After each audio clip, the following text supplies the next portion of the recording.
প্রার্থিতা ফিরে পেতে কুমিল্লা ৪ আসনে বিএনপির প্রার্থী মঞ্জুরুল আহসান মুন্সির করা রিট খারিজ করেছেন হাইকোর্ট। বুধবার বিচারপতি রাজিক আল জলিল ও বিচারপতি মোহাম্মদ আনোয়ারুল ইসলামের হাইকোর্ট বেঞ্চ এ আদেশ দেন। এর আগে গত ১৯ জানুয়ারি প্রার্থিতা ফিরে পেতে হাইকোর্টে রিট করেন তিনি।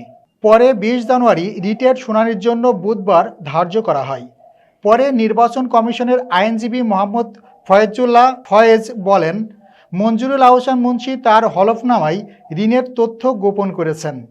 একই আসনের প্রার্থী হাসনাত আবদুল্লাহ বলেন, ব্যাংক লুট ঋণ খেলাপিদের দেশের মানুষ প্রত্যাখ্যান করেছে। ব্যাংক লুট করে কেউ সংসদে যেতে পারবে না।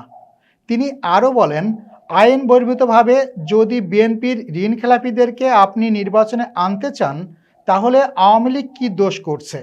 এদিকে হাইকোর্টের রায়ের বিরুদ্ধে মঞ্জুরুল আহসান মুন্সি আপিল করবেন বলে জানা যায়।